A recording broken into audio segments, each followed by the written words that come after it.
I never set out to change the gaming industry.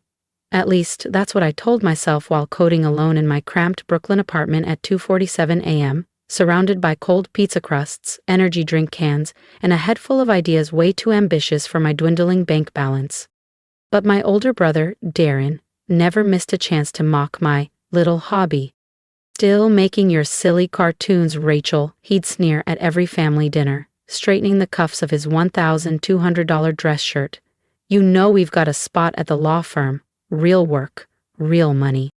My name is Rachel Vega. 3 years ago, at 38, I walked away from a high-paying, high-pressure job as a machine learning engineer at a major robotics firm to start Nova Pixel, a one-woman gaming studio. People thought I'd lost my mind. "You're throwing away your future," Darren shouted during what my parents called an emergency family meeting. "The gaming market is a black hole. You'll be broke by next Christmas." But what none of them knew, what no one knew, was that I wasn't just making games.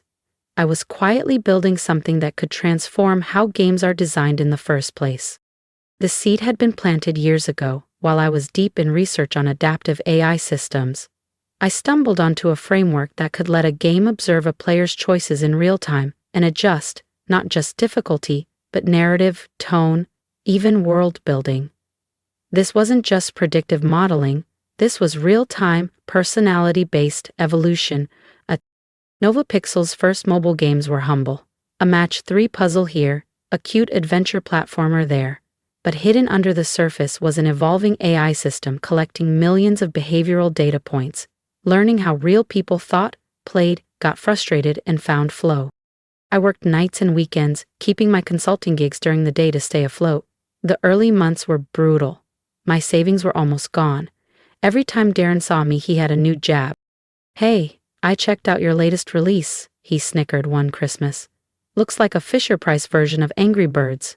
You sure this is your big plan?" I smiled and topped off his wine glass. Let him think I was just another indie dev flailing in a crowded market. Then came Echo Run. On the surface, it looked like a sleek, minimalist, endless runner. But behind the scenes, it was powered by my fully functional, deeply adaptive AI engine, Orion. Echo Run didn't just react. It grew with each user. It learned how each player reacted under pressure, what patterns they repeated, and what types of challenges brought them joy or anxiety. The game built itself around the user's behavior in real time, offering a uniquely personalized journey for each player. Initial downloads were modest, but something strange happened. People wouldn't stop playing. Player retention was off the charts. Game reviewers couldn't explain it. YouTubers made reaction videos. Reddit threads lit up. People felt seen by the game, like it was reading their minds in the best way possible. Then, one day, an email hit my inbox. Subject: Sony Interactive, exploring collaboration. I almost deleted it, assuming it was spam, but something made me open it. Within a week, I was on a video call with their senior development team. They weren't just interested, they were fascinated. "We've never seen user metrics like this," their lead strategist said, flipping through charts that looked more like viral social app stats than game data. "You've cracked something here. We want in." Last month, Sony offered me $100 million to acquire the Orion engine and bring me on as a lead developer for their next-gen titles. Darren called the other day. He didn't bring up the law firm, just asked if I'd seen the feature on IG. "Yeah, I saw it. They're having completely different experiences. It's like each person is playing a unique game." I sat back, arms crossed, quietly watching the Sony team puzzle it out. One of their senior technical directors squinted at the architecture layout on my screen. His jaw dropped a little. "This structure," he muttered, pointing at the branching AI logic. "Wait, this isn't just a game, is it?" I smiled. "No, it's not." The meeting lasted 6 intense hours. By the end, their tone had shifted from polite curiosity to genuine awe. They wanted to schedule a formal presentation for the executive board. But I had one condition. "I want to do it at Lexington Partners," I said casually. There was a pause. "My brother Darren works there. He's always been very curious about my company's progress. I think he'd enjoy seeing where things stand." They agreed, probably thinking I was just being quirky or sentimental. What they didn't know was that I'd been quietly planning this moment for the last 3 years. The day of the presentation, Darren was in rare form, holding court in the sleek, glass-walled boardroom at the heart of their Manhattan office. He'd invited half a dozen of his firm's senior partners to watch his eccentric little sister pitch her phone app to a real company. "Rachel," he said with a smirk, not even trying to hide the sarcasm, "wouldn't a coffee shop have been more your speed for this kind of thing?" A few polite chuckles echoed around the room. I heard the murmurs as I set up my laptop. "Just a courtesy meeting, right? She's still doing mobile games? My niece makes better stuff in Roblox." Then the door opened. Marcus Tanaka, Sony's global head of gaming, walked in with 5 members of his executive team. Darren's smirk evaporated. "Ms. Vega," Marcus said, shaking my hand warmly, "thank you for hosting. I'll admit, it's not often we're the ones being pitched by a company we're considering acquiring." The word acquiring sucked the air out of the room. Darren's face cycled through 3 different shades of disbelief. I connected my laptop to the projector, took a breath, and began. "3 years ago," I said, "I left a stable 6-figure job to pursue something I believed could change gaming forever. Everyone thought I was reckless, naive, maybe even delusional." I glanced at Darren. "But what I've built, what my team of 1 has built, is already redefining the relationship between players and games. Ladies and gentlemen, allow me to introduce you to Echo Run and the Orion Engine." The first slide was simple, a chart showing unheard-of engagement numbers. Echo Run looks like a sleek, minimalist runner. But under the hood, no 2 players are experiencing the same game. Right now, over 2.3 million people are playing, and each one is in a game world being generated in real time by Orion. I flipped to a neural map visualization, thousands of threads representing decisions, reactions, emotions. The screen lit up with color and movement, a symphony of real-time adaptation. "The engine doesn't just tweak difficulty," I explained. "It builds custom narrative arcs, challenge sequences, even alters game mechanics based on how each player thinks and feels." One of Darren's colleagues scoffed. "Sounds like basic dynamic scaling. Every game does that." I smiled. "Let's test that." I pulled up the live developer console. "Anyone want to try it?" Darren leaned back in his chair, arms folded. "I'll play your little hobby project." "Perfect." I handed him a tablet. The rest of the room turned their attention to the wall screens, which displayed Orion's neural feedback in real time. As Darren started playing, the map exploded in activity, nodes branching, reconfiguring, responding to his hesitations, his decisions, even the pace of his swipes.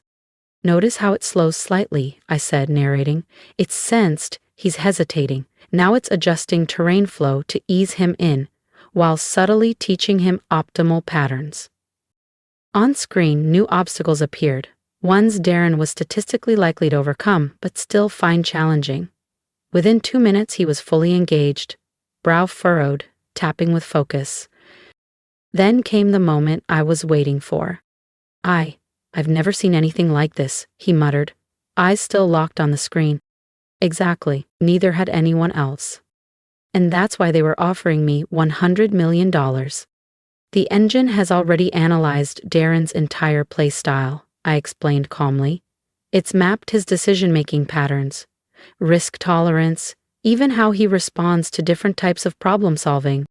I pointed to the dynamic profile building in the neural map on the projector. "Notice how the puzzles are shifting. See that? It's adjusting to his competitive instincts, prioritizing high stakes, risk-reward logic paths. It's tailoring the experience to how he thinks." One of Sony's technical directors let out a low whistle. "It's literally constructing a custom game for him, in real time, based on his personality." Darren looked up from the tablet, blinking. The smirk he'd worn all day was gone. On his screen, he was solving a challenge that involved merging investment portfolios and maximizing long-term returns.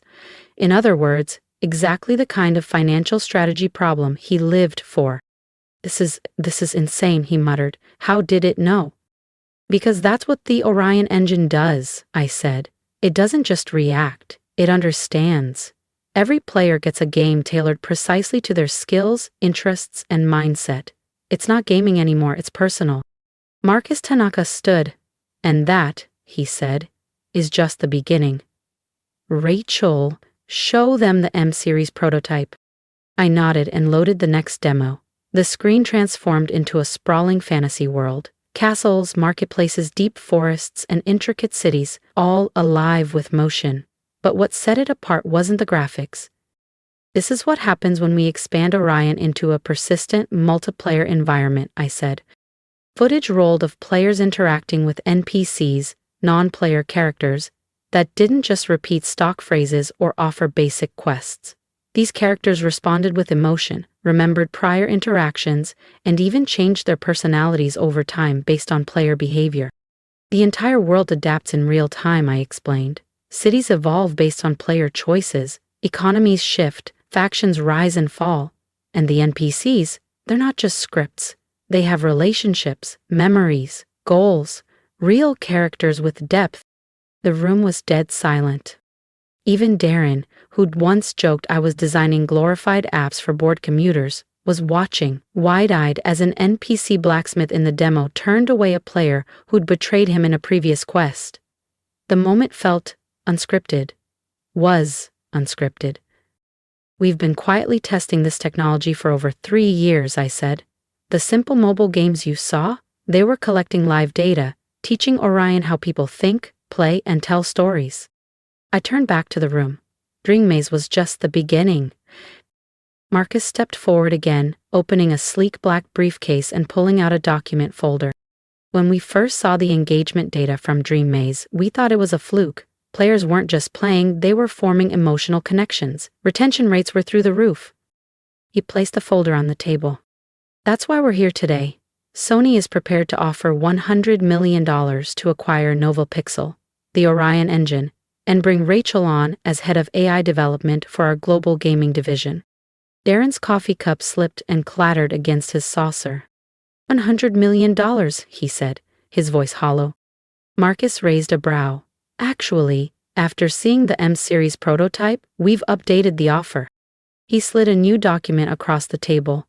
I glanced at the number and felt my breath catch. $250 million, plus 5% of all future revenue from any title using Orion. Darren snatched the paper like he couldn't believe it was real. His hands were shaking. This can't be. Rachel makes phone games in our parents' garage. No, Marcus corrected him, his voice calm but firm. Rachel built an AI engine that's about to redefine interactive entertainment. Those so-called phone games were a testbed, brilliantly disguised. I gently retrieved the contract and tucked it into my folder. Every time you laughed at my little games, I said, looking Darren in the eye, you gave me space to work without interference. I was never competing with you. I was building something you couldn't even imagine. The next hour was a whirlwind.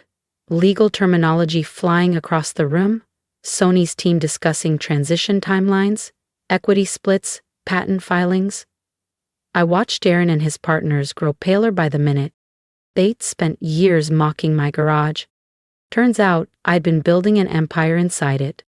The partners had just watched what they thought was a failed solo project explode into a $250 million acquisition, right in their own conference room.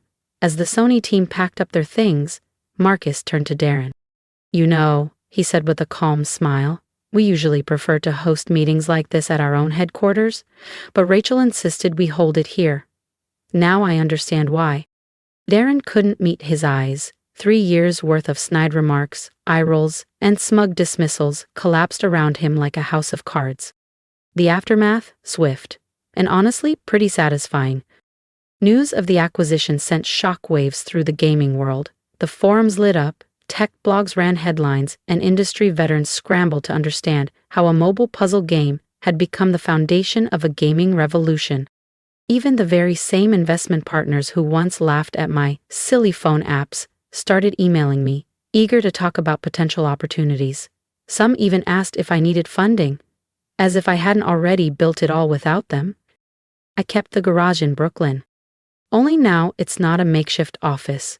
It's a private R&D lab, a place to keep refining the Orion engine.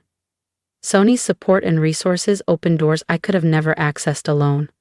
Dream Maze is now taught in university AI classes, and the expanded MMO version, Living Worlds, has changed how players think about online gaming entirely.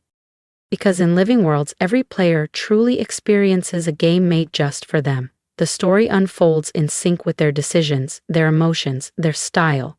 The NPCs remember, the world responds. It's not just personalized, it's alive.